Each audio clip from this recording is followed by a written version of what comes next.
Oh, there we go. So we were looking into the famous story of the four rabbis that got together and they had like a spiritual journey. Okay, four rabbis, what do they come together? They had a spiritual journey, almost like when we read the Haggadah of Pesach. You see, the rabbis, they all have the Passover Seder together. We read that in the Haggadah. There was Rabbi Akiva and Rabbi Tarfon, all the other rabbis were together in Bnei Brak. They all had a big party. They all had like, they spend Seders together and they spend studying time together. In fact, last week, I think it was in Israel. So they had one of the demonstrations went through Bnei Brak. Bnei Brak is the city that's mentioned in the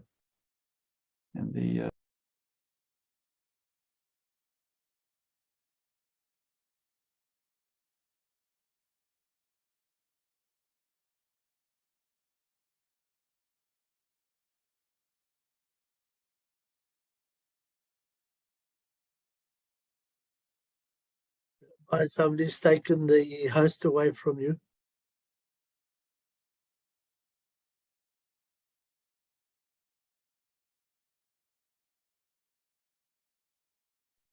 You're on mute, Rabbi. I'm on mute. Okay, unmute it. No, now we hear you. We hear you. Go ahead. Baruch Hashem, Baruch Hashem.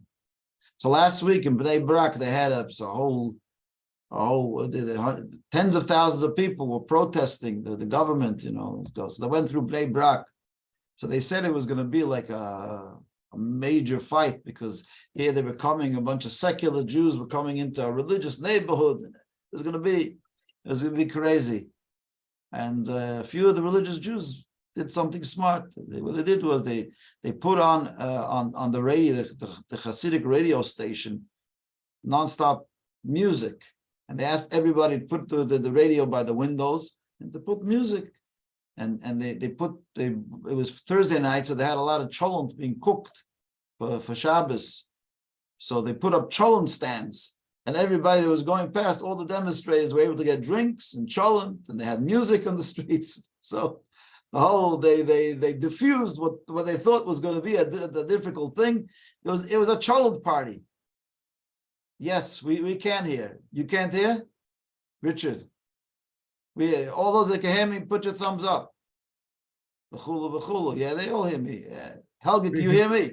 Richard, your volume is not up. Oh, Richard, put your volume up. He's coming on again. Okay. Anyhow, so that was the story. That was the story of Bnei Brak. I thought you'd tell you a nice story of Bnei Brak because the rabbis, used to get together in Bnei Brak. So one of the famous rabbis was Rabbi Akiva. And Rabbi Akiva had three other friends over. Some of the greatest rabbis of the time. One was named Ben Zoyma. He's also mentioned in the Haggadah of Pesach. Ben Azai, another very famous rabbi, and Elisha ben Avuya. Elisha ben Avuya was a famous rabbi. Also at the time, he was the Rebbe of Rabbi Meir and many others.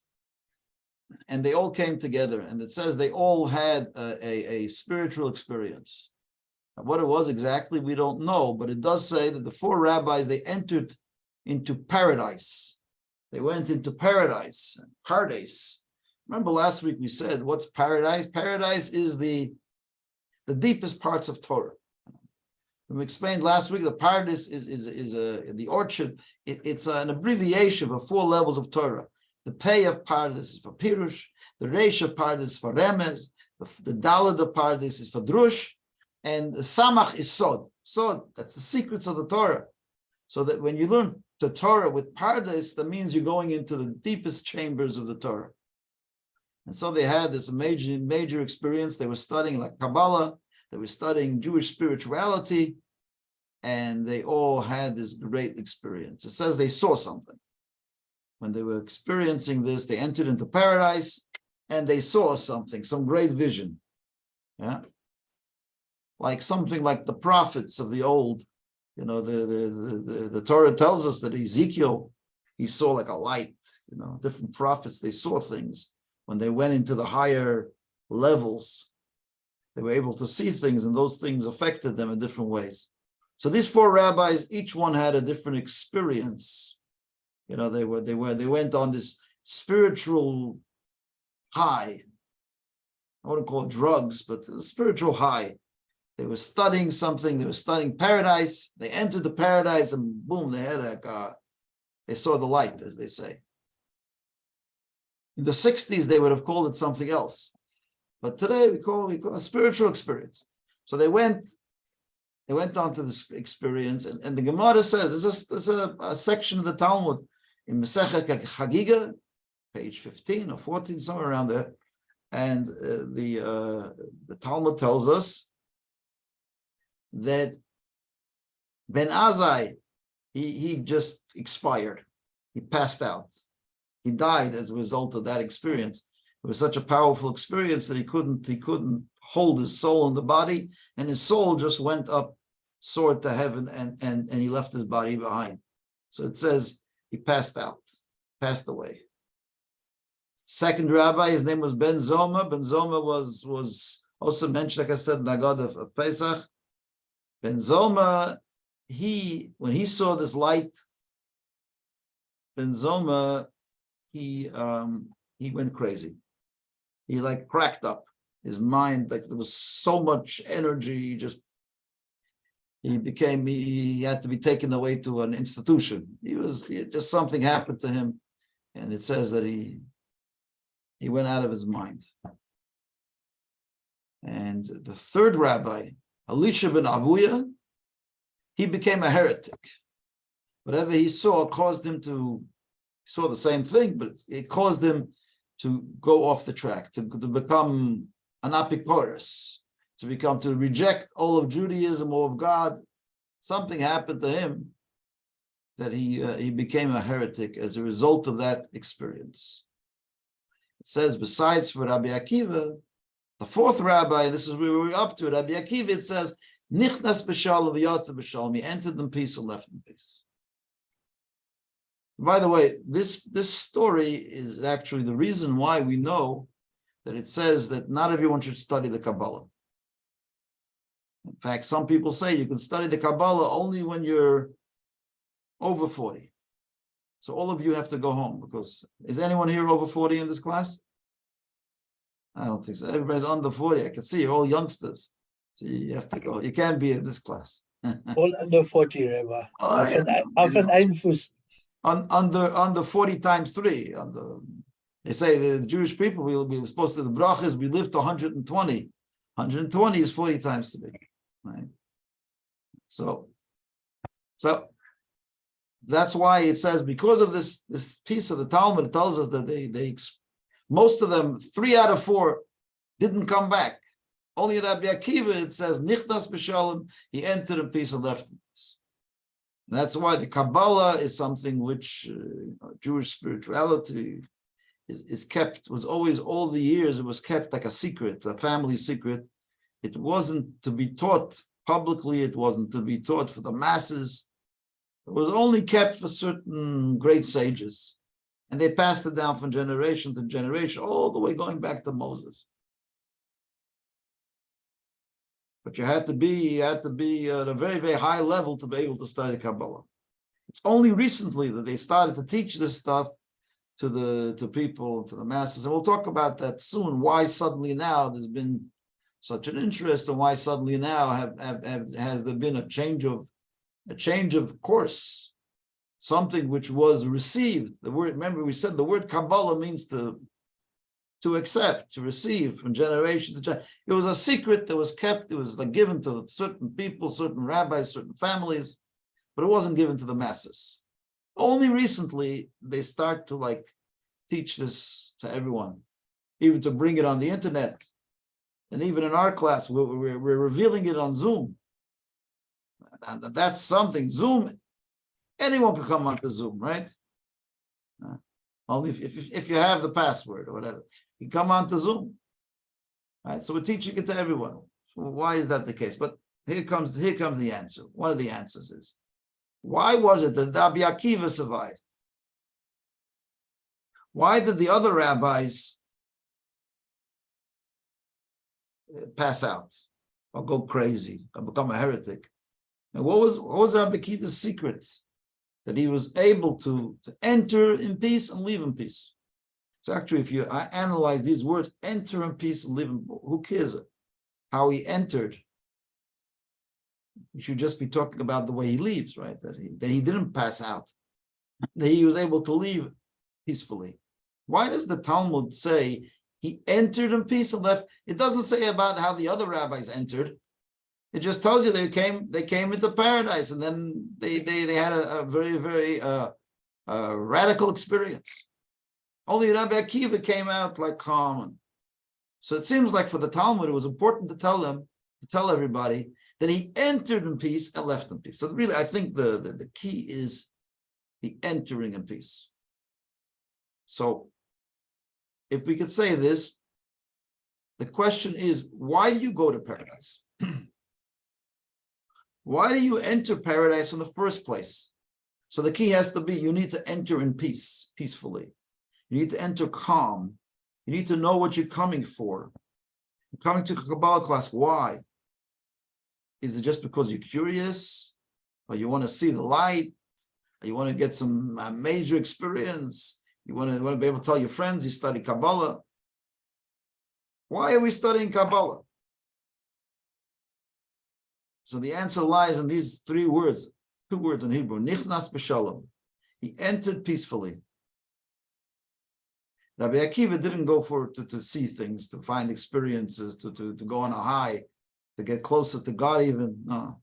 He entered with a goal, He wanted to energize his soul. He wanted to see things that will help him down here to be able to study better, be a better person, a better human being, be able to observe the mitzvahs better. He entered peacefully, meaning that he entered he wasn't on a trip. He was going in to, if you read actually the Rambam, Maimonides, he speaks about a prohibition against studying these things. And he says over there that it says a person should not study in the mystical parts of Torah unless you have filled your belly with the meat and potatoes first. That's the way the Rambam describes this prohibition against studying Kabbalah. He says, first you need to fill your belly with meat and potatoes. And only then can you drink the good wine.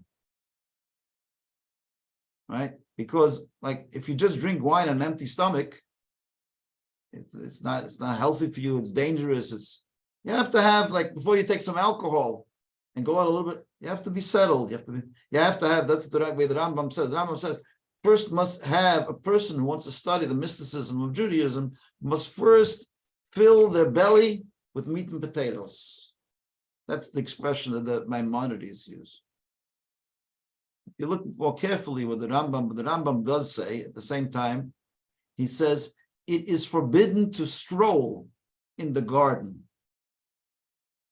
There's another nuance here. He says it's forbidden to stroll in the garden.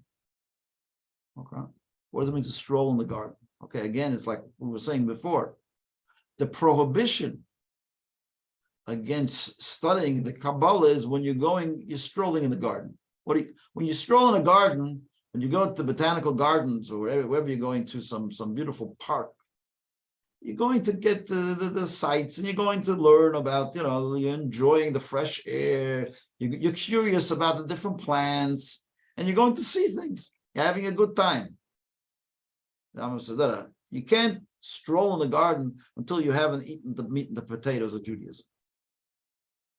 But the Rebbe emphasizes, yeah, I like that. Yeah, very good. Very good, Richard. I like that. Richard says, never go shopping for spirituality on an empty stomach.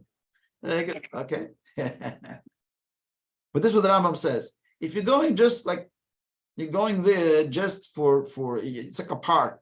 You're going to stroll in the store, right? But if you're going in because you need to buy something there, and you need to get something, and you want to be energized, you want to be stronger in what you're doing now, and that's why you're going to the mysticism. You're trying the mysticism to give you some life, some enthusiasm, some energy. The mitzvah shouldn't be just meat and potatoes. You want a little bit of wine. You want to make yourself a little bit, you want it to be exciting. You want to energize yourself. It seems like that's what the Rebbe says for nuance from the Rambam. The Rambam says only not to stroll in the garden, but not if you're going in and out for a purpose. And that was what the Rabbi Akiva, it says, Nichnas b'shalom, he entered in peace, and he left in peace. What does it mean he entered in peace? Who cares how he entered? No, the answer is no. It depends what your intention is in entering the garden. If you're going to the garden for a stroll, you're going there just to find some mysticism that nobody else knows. You want to know some mystical tricks. You want to know how to turn a frog into a princess. You want to know how to you don't want to know like the occult of Kabbalah and to know how to change the very creation of the world. That's forbidden. At least until you're after 40. Until after you have the meat and potatoes, then you can study those other areas.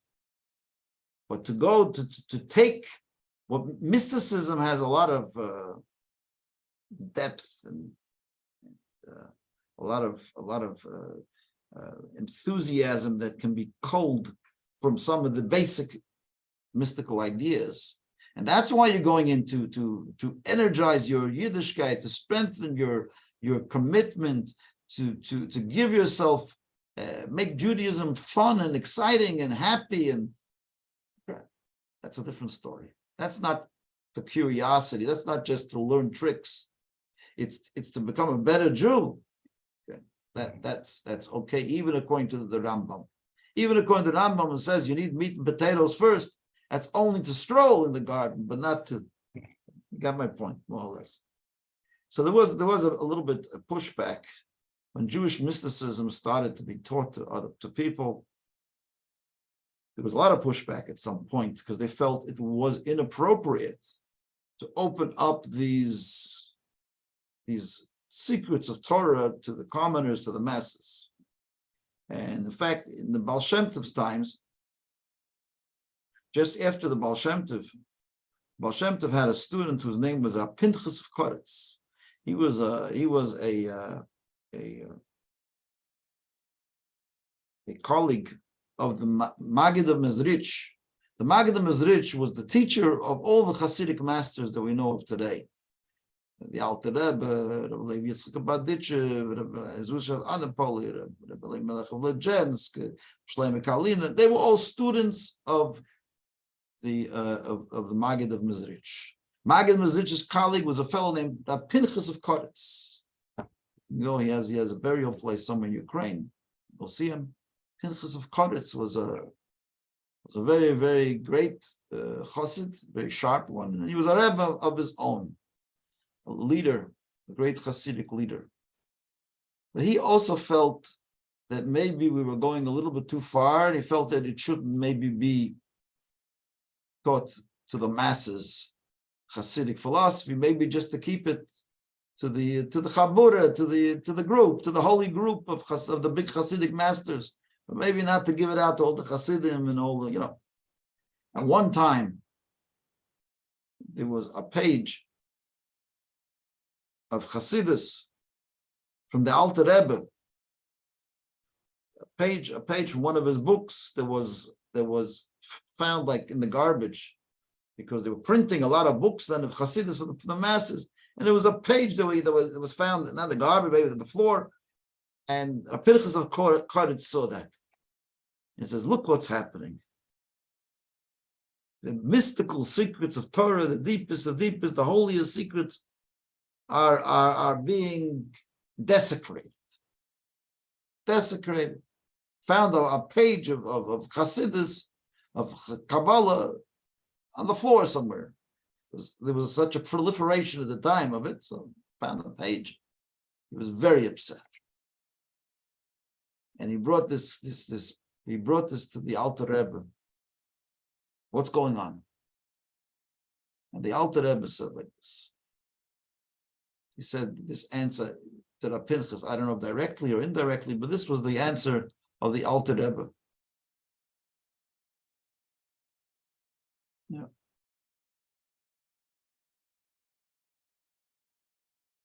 Okay. The answer of the Alter Rebbe was as follows. He gave an example. He gave a mashal. Of those days they spoke in allegories, allegoric tales. The Alter Rebbe said there was a story of once there was a king who had a one and only son, and his son was going to be the future king. Those days there were real kings and queens and princes and princesses, not like today. All these, what goes on in the royal family. Those days there were real kings and queens and princes. So the king wanted that his son should take over eventually his kingdom. So what he did was he sent him out to the world. He sent him to the world to learn the sciences and to learn what the real world is about. And he sent him to different countries, and he was going and he was traveling, the prince, to meet the people of the world, to become worldly. And unfortunately, in this process, he went to some far island, and he got very sick. The prince got sick. He was deadly sick. Some kind of illness hit him, and he was dying. And the king brought out all the doctors, the best doctors in the world, and nobody was able to help. So one doctor came and said, "I think I can help your son. I think I can heal your son.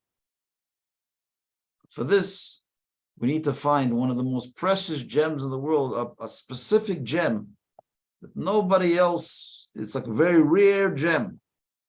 And we have to take this gem and crush it, place it into fresh, mix it with wine, and to take some of that, the mixture of this precious gem with the wine, and to put it, to give the prince this special potion." King was very excited. He said, "Sure, do it at once. Help my son." And the great famous doctor that came to the king, he said, "There's only one caveat to this story, to my medicine, is that one gem, that precious gem that's rare, that is the centerpiece of your crown that you wear every day, your crown, the centerpiece of the crown is that gem." So the king said, "Well, what's my crown worth if I don't have continuity, if I don't have a prince?" He said, "I'm ready to give away my crown, my everything, my." So in the interim, the son got very, very sick, even sicker.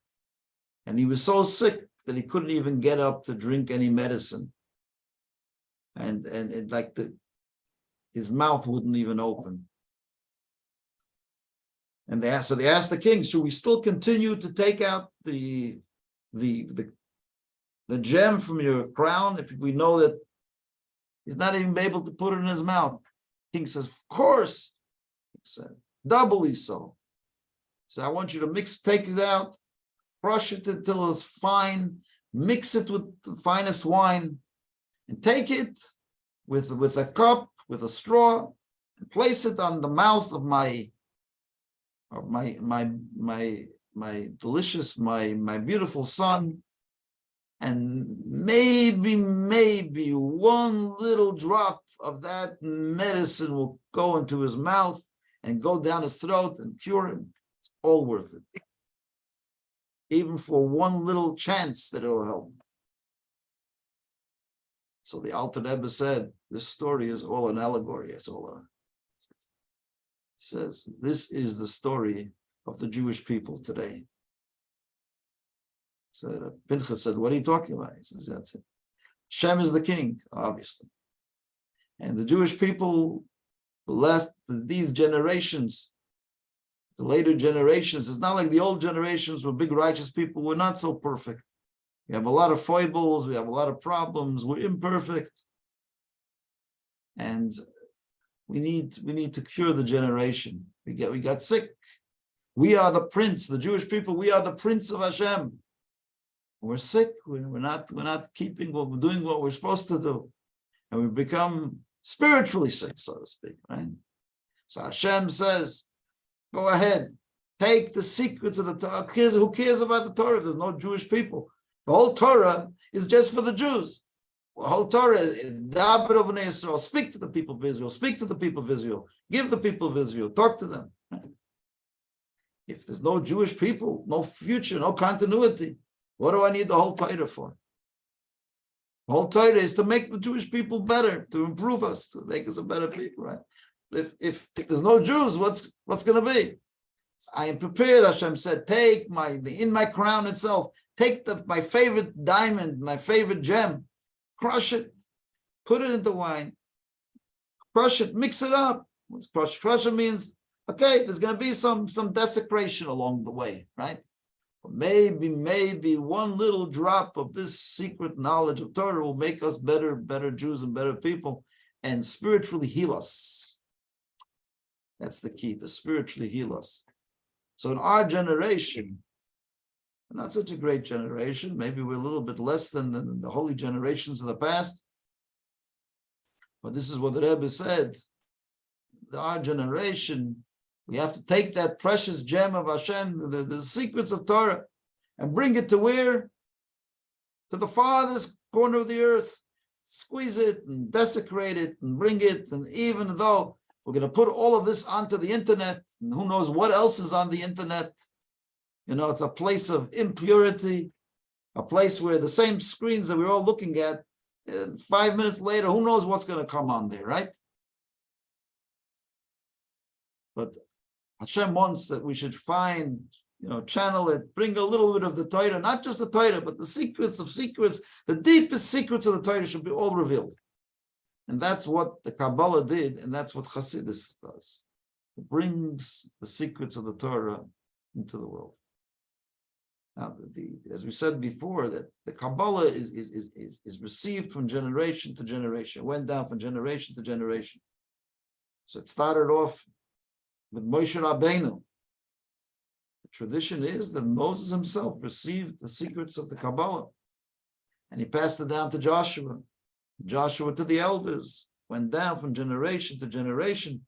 But unlike the Torah, which was taught to the masses, this was kept, and it's elite few that kept it and cherished it from generation to generation, all the way down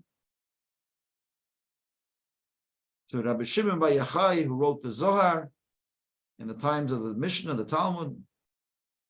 And then we go on generations later, the holy Kabbalists of Tzvat, the famous Arizal, Yitzchak Luria, who was the first to say that now in our generation, it's about 400 years ago already, mitzvah legali zois chochma, it's actually a mitzvah to reveal now this wisdom. And he started the process of revelation, but it continued for a few hundred years until the advent of the Hasidic movement, which was the Baal Shem Tov and all of his students, and including the Alter Rebbe, which is the Baal HaTanya. He wrote the Tanya and Torah and all the Rabbeim from generation to generation until our generation, where the need for Kabbalah and Hasidus is so much more apparent, especially in our secular generation, where people, question the existence of God, in the generation where people, worship science, and everything is, you have to prove it to me, the facts, and so this whole spirituality and belief and faith is looked down upon in the world of academia. So in this generation, we need to give more enthusiasm, more people need to be woken up. And that's why, like the story that I told you, the king says, take my diamond from my head and crush it and turn it into a pulp so that maybe you could put it into the mouth of the prince through intravenous. Through intravenous, you could put it into him. and save the generation. That's what we're doing all over. We're teaching Hasidus and Kabbalah. Hasidus really is a continuation of that Kabbalistic tradition. That's what Hasidus is. Hasidus is a form of Kabbalah. Takes the Kabbalah and tries to make it practical. Tries to make it practical. Part of what Hasidus and Kabbalah does is it makes you aware of Hashem and how far we are from ourselves. Like we're just a worm compared to the greatness of Hashem, but we need to learn and study about God. It's the study of God and the revelations and all the spiritual worlds and the 4 spiritual worlds and all the 10 sefirot and all these different high mystical things, which are revelations of God to make the people more in tune with Hashem. So that's why in our generation, we especially in our generation. And here we come to just another point. Just like we find that medicine in our generation changed radically than it was years ago. Besides the fact that we know a lot more about medicine today, but whatever happens in the physical is also happening in the spiritual. Years ago, a person was sick because they were lacking something in their body. That's what sickness was hundreds of years ago. People were sick. The heart wasn't working well. The kidneys weren't working well. So what medicine was to strengthen the person, to give them koyach and give them medicine to strengthen the parts of the body that are failing them. But in the recent generation, a whole new illness came into the world, which today is it's almost taking over as the main illness in the world. And that is I don't even want to mention that illness, the big C. Now, whether they had it thousands of years ago, hundreds of years ago, who knows? They have a lot of mummies that they're opening up. They haven't really found it way back. It seems like it's an illness that's become much more common in our generation. It's the big C, cancer. And it's a terrible, terrible illness. But this illness is different than all the illnesses of the past. And this has become the primary illness. This illness is about not something not growing, it's something growing uncontrollably. It's a foreign cell that comes into the body, it's part of your cell, but it goes so crazy, it starts to grow. So years ago it was lacking something. Today it's like there's too much. And the cure is different also than it was years ago. Cure years ago was to try to strengthen the person. Now it's the opposite. It's chemo and radiation and all these things. They're all to destroy the cells in the body, which are the wrong cells, which are the invading cells. So medicine now is not about strengthening cells, but it's about destroying cells. It's about humbling those cells, bringing them into retreat. And the Rebbe said many years ago, he was bringing about this idea, and he was saying that, so today too, the disease, the spiritual malaise of the generation is different than it was years ago, and therefore the cure is going to be different. Kabbalah Hasidus is that cure to a new malaise that we have in our generation, and that malaise is not a weakening of the Judaism, but it's a new ego that has come into the world. Ego is not a weakening the person. It's ego. I'm a somebody. I'm important. I'm a big knacker. Ego. They say ego is an abbreviation for EGO, right? It's for edge God out. EGO, to edge God out. So in our generation, we haven't left beliefs. We've created a new belief in ourselves. Right? Self-confidence. Self-confidence is a good thing.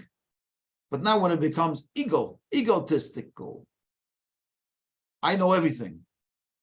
I'm the smartest guy on earth. I'm the biggest experts.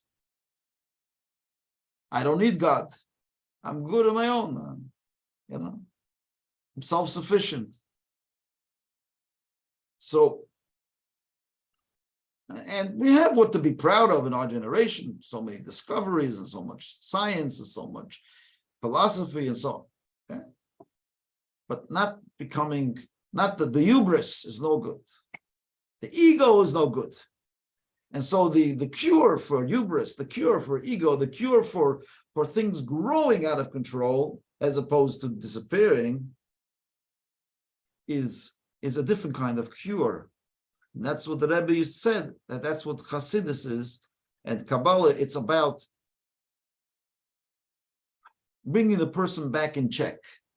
It's about making the person realize the concept of humility, of humbling the person, teaching them the greatness of God. And when you learn about how great God is, you realize that whatever we know is nothing compared to Hashem. And that brings humility. And that is the new medicine for the generation. It's Kabbalah and Hasidus. That's the new medicine for the generation to fight the ego and the hubris and the haughtiness of our generation with the humility that we receive through the study of Kabbalah and Hasidus. And more to come. And I have a few other very, very important things to tell you why our generation, there's a whole new approach, the approach of Kabbalah and Hasidus in this generation. To be continued, but I don't think I'm going to have a class next week because next week, Thursday, is Passover. So Passover, we have to pass over. We're not going to be able to have a class next Thursday or the following Thursday, believe it or not, because that's the last day of Pesach, right? So we have the first day of Pesach, the last day of Pesach. So we will only be meeting again in 3 weeks. In 1, 2, 3, the third week. But I'm going to open now the floor. If anyone has questions, you can unmute yourself and ask anything you like. Go ahead. Rabbi, are the sessions being recorded? Yeah. For future? Good. Yeah. I think so. It says on my thing, it says record. We place it onto a YouTube. The shul has a YouTube channel or something, and you can go on there and find it. You can go to the website and click YouTube classes, and it should take you there for this. So if you want to review something that we said, more than happy. Anyone have any questions or anything? We're all good? Thank you, Rabbi. Have a wonderful weekend. Sameach to everyone. Chag kosher v'sameach. Good Shabbos to Pesach. I always want to know more about Kabbalah. Yeah. From the right source, which you definitely are, Rabbi. Thank you so much. Thank you so much.